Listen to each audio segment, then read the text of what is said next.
बुद्ध से किसी ने पूछा कि ऐसा क्यों होता है कि कभी कभी हमारा मन हमसे अच्छे कार्य करवाता है, लेकिन ज्यादातर समय हमारा मन हमसे बुरे ही कार्य करवाता है। और ऐसा क्यों होता है कि हम जानते हैं कि जीवन कभी भी समाप्त हो सकता है। ये जीवन कब तक हमारे पास है हम नहीं जानते। ये जानने के बाद भी हम ऐसे कार्यों में लगे रहते हैं जो सार्थक नहीं है, जिनसे हमारे जीवन का उद्धार नहीं हो सकता।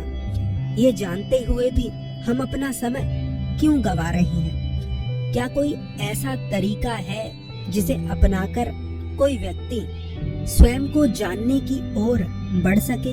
क्या कोई ऐसा तरीका है जिसे अपनाकर कोई व्यक्ति मन से ऊपर उठ सके और खुद को, बुद्धत्व को जान सके?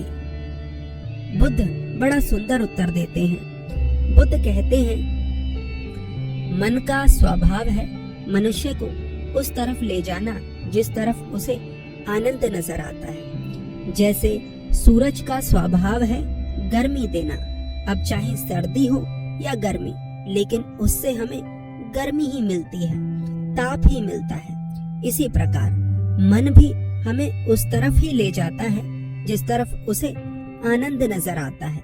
ये मन का ना तो गुण है और ना ही अवगुण। जिस प्रकार ताप देना सूर्य का ना तो गुण है ना ही अवगुण, बल्कि यह उसका स्वभाव है। हर नई चीज को मन आश्चर्य से देखता है, और जब वह पहली बार किसी चीज को करता है तो उसके बाद वह निर्णय लेता है कि वह कार्य उसे दोबारा करना चाहिए या नहीं। उदाहरण के लिए, जब कोई व्यक्ति पहली बार ध्यान करता है तो उससे मन को सुखद या दुखद महसूस होता है। मन की चाहत होती है कि उसे हर कार्य में सुखद महसूस हो, लेकिन जब उसे कोई सुख की अनुभूति नहीं होती तो वह ध्यान करना छोड़ देता है। लेकिन मनुष्य अपने विवेक के कारण निरंतर ध्यान करता रहता है, जिसके कारण धीरे धीरे उसे ध्यान में आनंद की अनुभूति होने लगती है।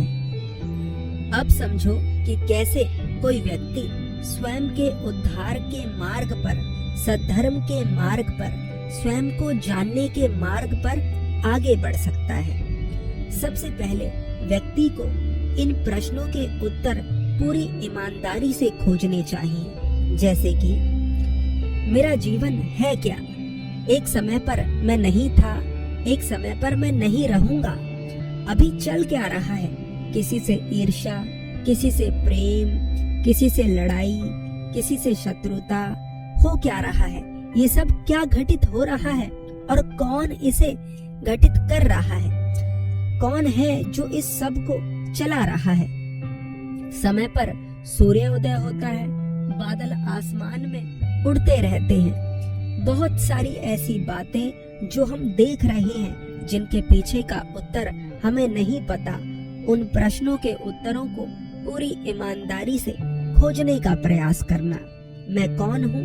मेरा वास्तविक अस्तित्व क्या है? जब मैं नहीं था तो मैं कहाँ था? जब मैं नहीं रहूंगा तो मैं कहाँ जाऊंगा? जिन छोटी छोटी चीजों के लिए मैं लोगों से शत्रुता करे बैठा हूँ, जिनके लिए मैं लोगों की जान तक लेने को तैयार हूँ, आखिर क्या ये चीजें मेरे साथ हमेशा रहने वाली हैं? जब इस तरह के प्रश्नों के उत्तर हम खोजने का प्रयास करते हैं तो हमारा मन हमारा साथ देता है कुछ ऐसा करने के लिए जो अब तक हमने नहीं करा। हमने हजारों उदास चेहरे देखे, उसके बाद हमने एक शांत चेहरा देखा। उस चेहरे के पीछे की शांति का राज जानने के लिए हमने पूछा कि आप ऐसा क्या करते हैं जिससे कि आपके चेहरे पर शांति है? उस व्यक्ति ने बताया कि मैं ध्यान करता हूँ। अब अपने विवेक से अपने मन को समझाते हुए हमें ध्यान को अपने जीवन में उतारना है। तो पहला चरण है अपने भीतर उन प्रश्नों के उत्तर खोजना जो प्रश्न वास्तविक हैं और जिनका उत्तर जानना हमारा अधिकार है।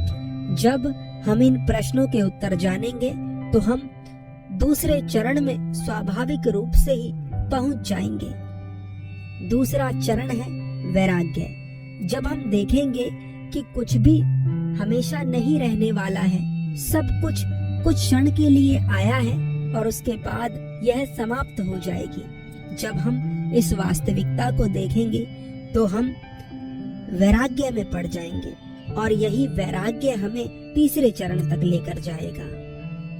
व्यक्ति बुद्ध से पूछता है, बुद्ध कृपा कर वैराग्य का अर्थ बताइए। बुद्ध कहते हैं, जब मनुष्य का मन वास्तविक प्रश्नों से भरा हो और उसे उन प्रश्नों के उत्तर ना मिल रहे हो, ऐसी स्थिति को वैराग्य कहते हैं। यही वह स्थिति है जब मनुष्य का मन व्यक्ति को क्षणिक सुखों वाली चीजों की तरफ आकर्षित नहीं कर पाता। वैराग्य की स्थिति तक केवल ईमानदार व्यक्ति ही पहुंच सकता है। इस स्थिति तक केवल वही व्यक्ति पहुंच सकता है जिसने अपने जीवन में वो सब कर देख लिया है जिसको करने में उसे अत्यधिक आनंद की अनुभूति होने का एहसास होता था। वैराग्य ही मनुष्य को तीसरे चरण तक लेकर जाता है। तीसरा चरण है किसी एक चीज के लिए समर्पित हो जाना। उदाहरण, जब कोई व्यक्ति खुद को ध्यान के लिए समर्पित कर दे, जब वह ध्यान को अपना सब कुछ बना ले, समझ लो कि वैराग्य उसे तीसरे चरण पर ले गया है। इस स्थिति में आने के बाद जीवन के हर सुख व्यर्थ नजर आते हैं। हजारों लोग संन्यास्त होते हैं और बहुत से लोग संन्यास त्याग कर दोबारा से ग्रस्त हो जाते हैं। ऐसा क्यों होता है? ऐसा इसलिए होता है क्योंकि अभी उनके भीतर वास्तविक प्रश्नों के उत्तर की खोज शुरू नहीं हुई। अभी उनके भीतर सुख पाने की लालसा है। अभी उन्हें लगता है कि जीवन में बहुत सारी चीजें ऐसी भी हैं जो उन्हें परमानंद दे सकते हैं। जो व्यक्ति अभी तक वैशाल्य नहीं गया, उसे लगता है कि वैशाल्य में परमानंद बरसता है। जो जा चुके हैं उनके हृदय से पूछो कि सत्य क्या है। व्यक्ति पूछता है, बुद्ध, क्या हर स्थिति से ऊपर उठने के लिए उसमें पड़ना आवश्यक है? यानी क्या मदिरापान छोड़ने के लिए मदिरापान शुरू करना आवश्यक है? क्या काम वासना से ऊपर उठने के लिए वैशाल्य जाना आवश्यक है? बुद्ध कहते हैं, ऐसा नहीं है। काम वासना को जानने के लिए वैशाल्य जाना अनिवार्य नहीं है। व्यक्ति विवाह कर भी काम वासना को जान लेता है और उससे ऊपर उठ सकता है। नशे से ऊपर उठने के लिए ये आवश्यक नहीं है कि वह नशा कर ही देखे। वह दूसरे लोगों की हो रही दुर्गति को देखकर भी नशे से दूर रहने का निर्णय ले सकता है। जो व्यक्ति एक बार दलदल में पड़ जाता है और किसी तरह से वह उससे बाहर निकल जाता है, तो वह निश्चित रूप से भूल कर भी उस दलदल में दोबारा नहीं पड़ेगा।